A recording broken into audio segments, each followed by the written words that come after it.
പാകിസ്ഥാനോ പേടിസ്ഥാനോ ചർച്ച തുടരുന്നു. Colonel S ഡിന്നി Pak സൈനിക മേധാവിയുടെ, പാകിസ്ഥാൻ സൈനിക ഉദ്യോഗസ്ഥരുടെ ഒക്കെ കുടുംബത്തെ US-ലേക്കും UK-യിലേക്കുമൊക്കെ മാറ്റിയെന്ന വാർത്ത പുറത്തു വരുന്നുണ്ട്. ഇത് പേടിയല്ലാതെ മറ്റെന്താണ്?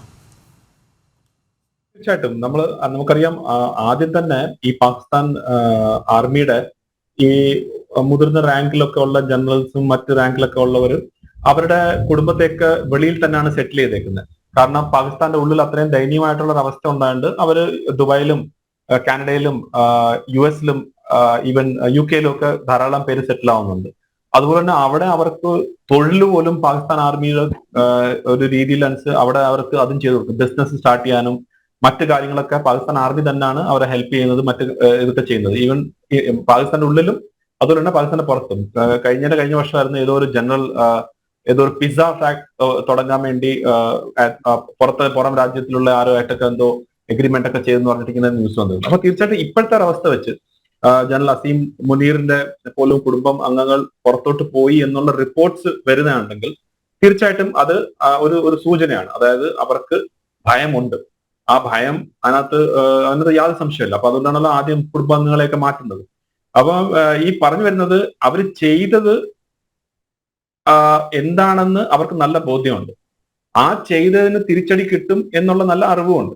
അപ്പൊ തീർച്ചയായിട്ടും ഭാരതത്തിന്റെ മുൻകാല റെക്കോർഡ്, ഞാൻ എപ്പോഴും പറയുന്ന ഒരു കാര്യമുണ്ട്, ഈ പാകിസ്ഥാനികളുടെ പ്രത്യേകിച്ച് പാകിസ്ഥാനി സൈന്യത്തിന്റെ ഒരു വിശേഷത എന്ന് പറഞ്ഞാൽ അവർ വെരി ഗുഡ് ഇനിഷ്യേറ്റേഴ്സ് ആണ്. അതായത് തുടക്കം അവർ വളരെ ഗ്രാൻഡ് ആയിട്ട് നടത്തും, പക്ഷെ തീർക്കുന്നത് നമ്മളാണ്. എപ്പോഴും ഏതൊരു ഇതിന്റെ ബാക്കിൽ നോക്കിയാലും ഇപ്പൊ കാർഗിലായാലും ശരി, 71 ആയാലും ശരി, 71 യുദ്ധത്തിലായാലും ശരി, 65 ആയാലും ശരി, അങ്ങനെ നോക്കുമ്പോൾ എല്ലാ ഈ പ്രോബ്ലംസും തുടക്കുന്ന വലിയ ഗ്രാൻഡ് രീതിയിലായിരിക്കും പാകിസ്ഥാൻ.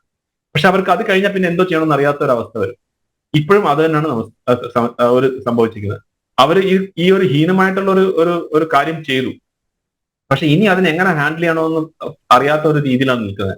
നമ്മൾ എന്ത് ചെയ്യും എന്നുള്ള ഒരു പേടി, നമ്മൾ എന്ത് ചെയ്യും എന്നുള്ള ഒരു ആശങ്ക. ഇപ്പൊ ഓൾറെഡി തന്നെ ഈ സിന്ധു കരാർ നദി കരാർ റദ്ദ് ചെയ്തപ്പോൾ തന്നെ, അല്ലെങ്കിൽ അതിന്റെ സെറ്റ് ഇൻ അബയൻസ് ആക്കി തന്നെ അവരുടെ വലിയൊരു ഒരു പ്രോബ്ലം തുടങ്ങിയിട്ടുണ്ട്.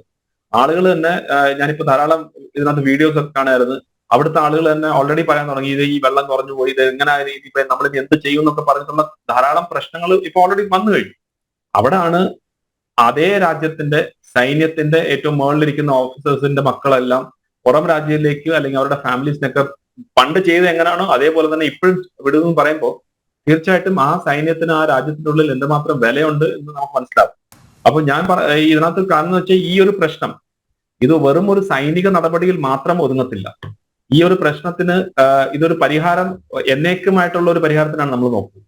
അങ്ങനെ വരുമ്പം തീർച്ചയായിട്ടും പാകിസ്ഥാൻ സൈന്യത്തിന് നമ്മൾ ഒരു പരിധി വരെ നശിപ്പിക്കണം. അതായത് ആ പരിധി എന്ന് പറഞ്ഞു കഴിഞ്ഞാൽ അവർക്ക് ഇനി ഒരു കാരണവശാലും തലപൊക്കാൻ പറ്റാത്ത രീതിയിൽ ഇതേപോലത്തെ പ്രവൃത്തി ഭാരതത്തിനുള്ളിൽ ചെയ്യാൻ പറ്റാത്ത ഒരു പേടി, ഒരു ഡിറ്ററൻസ്, അതിനു വേണ്ടി നമ്മൾ പ്രവർത്തിക്കണം. അപ്പൊ അങ്ങനത്തെ ഉള്ള ഒരു രീതിയിലേക്ക് പോകുന്നെങ്കിൽ തീർച്ചയായിട്ടും പാകിസ്ഥാന്റെ ഉള്ളിൽ ധാരാളം കാര്യങ്ങൾ നമ്മൾ ചെയ്യേണ്ടി ഇരിക്കുന്നു. അതായത് ഞാനിന്ന് ഒരാളുടെ നിരീക്ഷണം വായിച്ചത്, യുദ്ധമല്ലാത്ത യുദ്ധമാണ് പാകിസ്ഥാൻ നടത്തിക്കൊണ്ടിരിക്കുന്നത്, അതിനെ യുദ്ധമല്ലാത്ത യുദ്ധക്കളി കൊണ്ട് മറികടക്കണം എന്നാണ്. കറക്റ്റ്. അപ്പൊ അത് തന്നെയാണ് ഞാനും പറഞ്ഞു വന്നത്. അതായത് അവർക്ക് 1000 മുറിവുകൾ ഏൽപ്പിക്കാമെങ്കിൽ നമുക്കും ഒരു 2000 മുറിവ് നമുക്കും ഏൽപ്പിക്കാമല്ലോ. അപ്പം ഈ പലരും കാണാതെ പോകുന്നത് ഈ ഒരു കാര്യങ്ങളൊന്നും പുറത്തു വരാറില്ല. ഇപ്പോൾ പാകിസ്ഥാൻ ഒരു 4-5 വർഷമായിട്ട് കത്തിക്കൊണ്ടിരിക്കുകയാണ്. അതിന് ചില റിപ്പോർട്ട്സുകൾ മാത്രമേ പുറത്തു വരാറുള്ളൂ. അപ്പൊ അത് എല്ലാം നമ്മളാണ് ചെയ്യുന്നതെന്നൊന്നും ഞാൻ ഒരിക്കലും ഒന്നും പറയുന്നില്ല. ഞാൻ ചെയ്തെന്നും പറയുന്നില്ല, ചെയ്യുന്നില്ല എന്നും പറയുന്നില്ല. അതാണല്ലോ നമ്മുടെ സ്റ്റാൻഡ്. അപ്പൊ ഞാൻ പറഞ്ഞു വെച്ചാൽ പക്ഷെ ധാരാളം കാര്യങ്ങൾ നടക്കുന്നുണ്ട് പാകിസ്ഥാന്റെ ഉള്ളിൽ.